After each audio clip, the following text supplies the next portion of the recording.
the Working with Real Estate Agents brochure. So in the state of North Carolina, we have to ensure, real estate professionals have to ensure that our clients understand exactly who works for who in a transaction. Meaning, if a real estate if a real estate agent is involved, is the real estate agent working for the buyer, or is the real estate agent working for the seller? Because at all times, the real estate agent is working for one of the two, right? So we're going to move through this pretty quickly because it's just a bunch of definitions. So a seller's agent is obviously the agent that represents the seller, right? And so as a seller's agent, I have the following duties.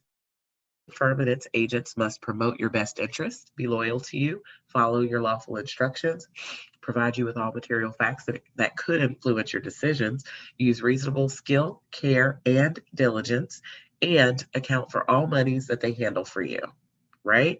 So this is once you have signed the list and hired that seller's agent, hired that listing agent, those are the duties that they have to you as a seller.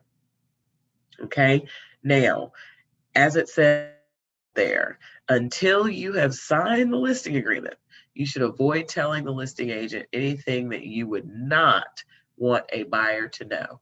Because if an agent is under a buyer agency agreement with a buyer, then that buyer agency agreement is holding them to the highest standards of disclosure and representation. So if I know that I have a buyer that is a good candidate for your house, they'd be interested in your house, I need to be the agent to list your house if I know anything about your house. Because if I know anything and I don't list it, then I can certainly share that information. As a matter of fact, I'm duty bound to share that information with any of the buyers that could possibly put an offer on your house. Okay, so again, representation is important. Excuse me. A dual agent. In the scenario of a listing agent, a dual agent is an agent that would not only represent you, but also represent the buyer. So if I do have a buyer that is a good candidate and they are interested in purchasing your house and you allow it, then I could control the entire transaction and represent both you and the buyer in the sale of your home. So that's what dual agency means. It means representing both the buyer and the seller in one transaction. And again, it would have to be authorized by you, the seller, in order for that to move forward.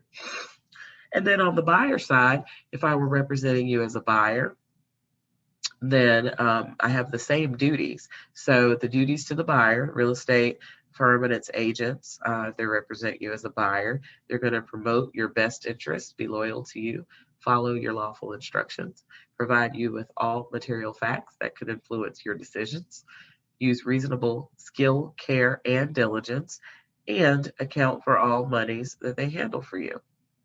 Right? Now, here's the thing. In North Carolina, all agents, if they don't work for a buyer, if they have not been hired by the buyer, they automatically work for any seller. So if there's someone interested in buying a house and they talk to me about the house, but yet they have not hired me by signing a buyer agency agreement, I automatically work for that seller. Meaning that buyer should not disclose any information to me that they do not want that seller to know. Okay, it says it here in bold again. Until you make this agreement with your buyer's agent, you should avoid telling the agent anything you would not want a seller to know.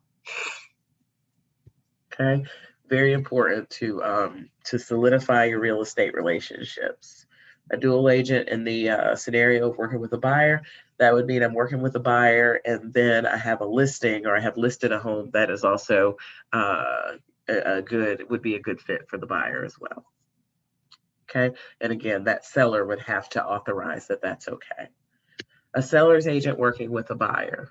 Okay, what this means is as a seller, if I'm representing you and I come across a buyer who is not represented and they ask me to write an offer for them for your house, I don't represent them. I'm simply writing an offer for them. So it's a seller's agent. In other words, I've been hired by the seller, but I'm working with the buyer on the offer. So my fiduciary duties would be to you, the seller, in that scenario. And that's what that discusses there. All righty. The only thing that signing this acknowledges is that we covered it. So that's why I did this video, so that you could have an opportunity to understand all this stuff in layman's terms, and then definitely read through it as it's sent to you. And then when you feel comfortable, please sign. And as it says here, by signing, I acknowledge that the agent named below furnished a copy of this brochure and reviewed it with me. And just above that, it says agents must retain this acknowledgement for their files. This is not a contract. So please sign this so that we can move forward and I can represent you. And if you have any questions, please let me know. Thank you for watching.